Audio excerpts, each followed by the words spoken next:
Makanya gue saranin orang kalau baru awal pacaran, itu kalau udah ada red flag, misalnya kasar nih, baru 3 bulan pacaran kasar, ngomongnya kasar gitu pas berantem. Udah langsung putusin saat itu juga. Atau dikasih ultimatum, sekali lagi kasar kita putus. Gitu.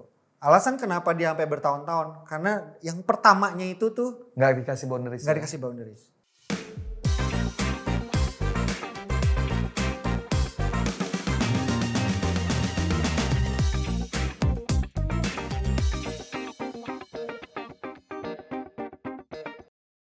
Nah, kalau kita bicara soal bucin sendiri, kan banyak banget nih istilah ini dikenal gitu ya. Bucin lu gitu ya.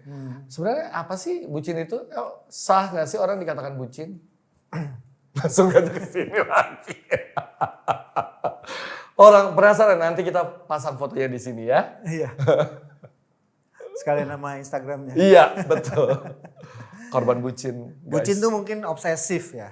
Obsesif dia. Obsesi banget sama orang yang dia suka gitu. Sama orang yang dia sayangi gitu. Kalau bahasa Indonesianya infatuated.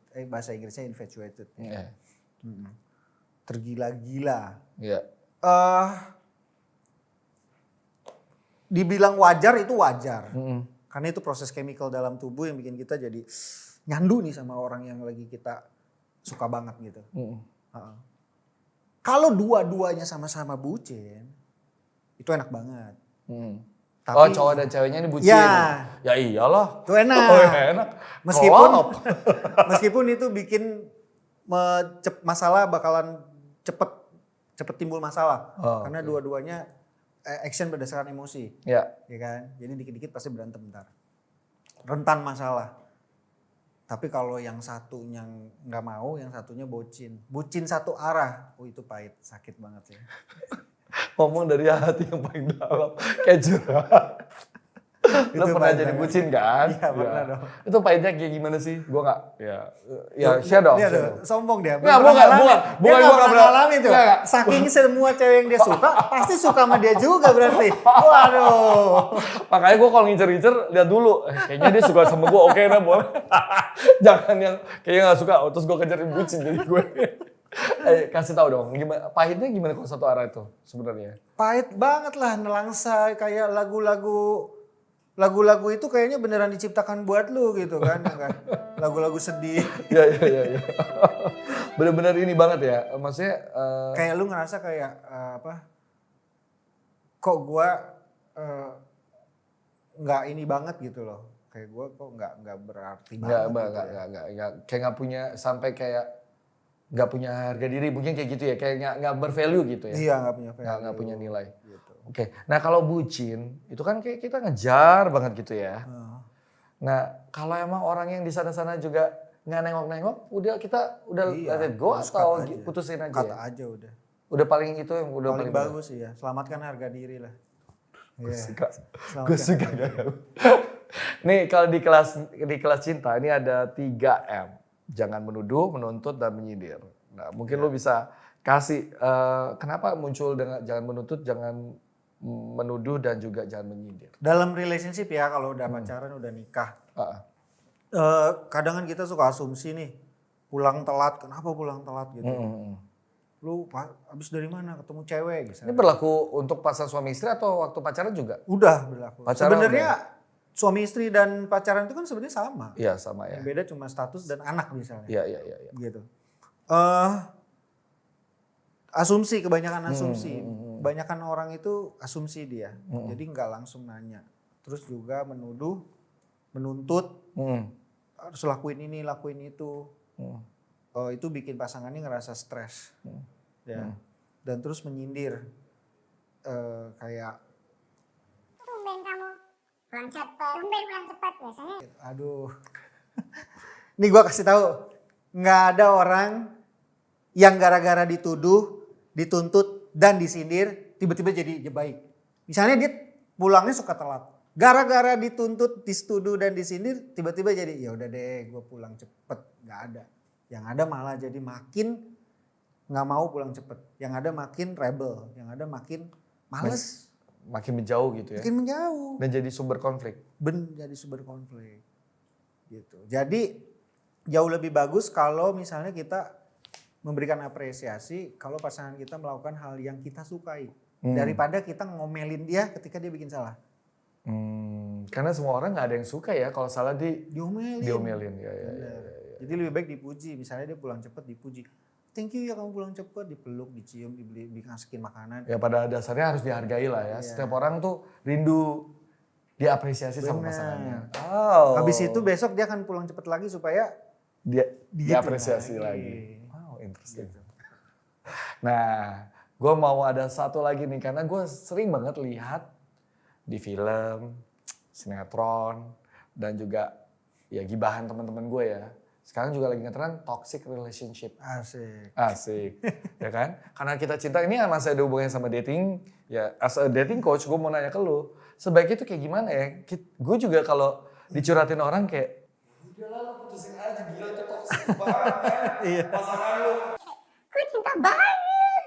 Kayaknya baik deh main, cuman dia ngomongnya kasar aja gitu. Gue juga lelah juga jadi kayak. Ya artinya gak baik. Gak baik. Tapi orang itu kayak lu sadar kasar banget sama lu. Oke. Makanya gue saranin orang kalau baru awal pacaran, itu kalau ada udara red flag, misalnya kasar nih, baru 3 bulan pacaran kasar, ngomongnya kasar gitu pas berantem. Udah langsung putusin saat itu juga. Atau dikasih ultimatum. Sekali lagi kasar, kita putus. Gitu. Alasan kenapa dia sampai bertahun-tahun, karena yang pertamanya itu tuh nggak dikasih boundaries. Nggak dikasih boundaries. Terus, and then makin larut gitu loh. Dan ketika lu udah 2 tahun pacaran, lu mau putus ya susah. Atau jadi lama-lama karena nggak pernah kasih boundaries, bertahun-tahun jadinya lama-lama terbiasa. Exactly, yes. Ih, ngeri banget ya. Jadi terbiasa. Jadi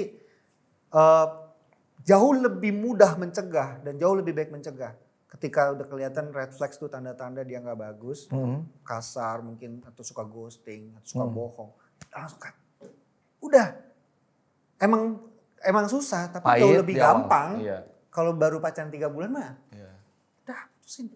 Pahit di awal aja. Pahit di awal udah, putusin aja udah, tenang aja yang baik masih banyak. Contohnya ini nih.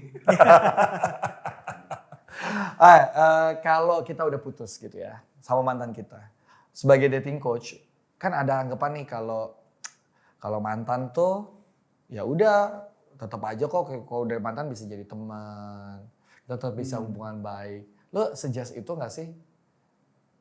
Kalau bisa bagus, kalau nggak bisa juga nggak apa-apa.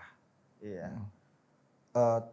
Yang pasti kitanya yang harus netral, yang pasti kitanya misalnya kita ada benci gitu, ada dendam. Nah ini harus dilepaskan, harus memaafkan lah.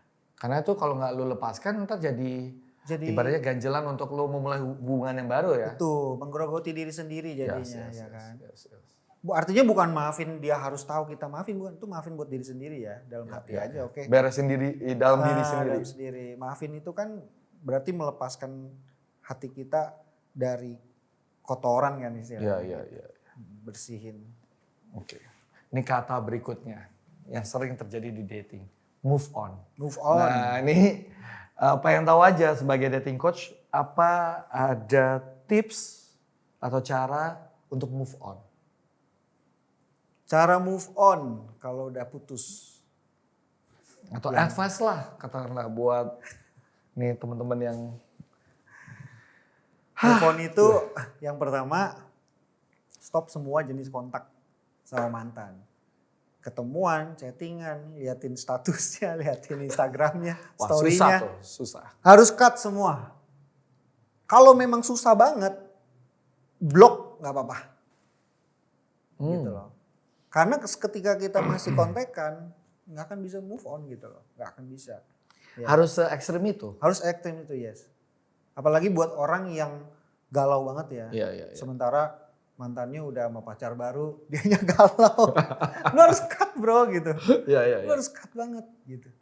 Ya. Ini berlaku untuk cewek dan cowok ya? Semuanya sama ya? Yes, buat cewek dan cowok harus cut. Habis itu setelah cut, harus mulai take care of yourself, fokus sama diri sendiri, lakuin hal-hal yang bikin happy. gitu, mulai lagi.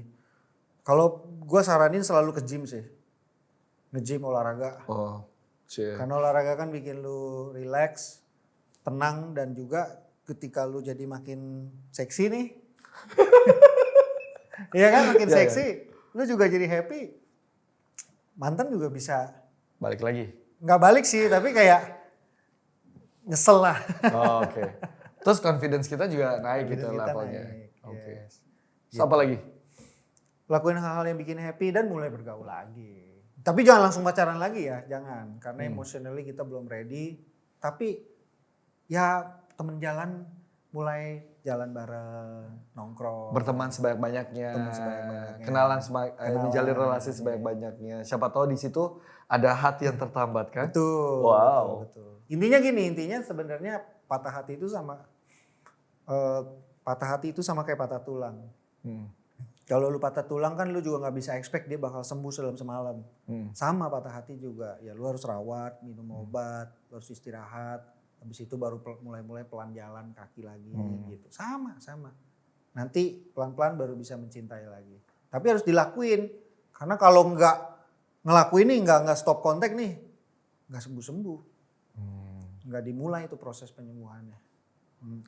Luar biasa. Dating coach Kay Safuri. Thank you. Thank you ya sudah ngobrol di podcast Kacamata Mike. Bro Michael udah diundang.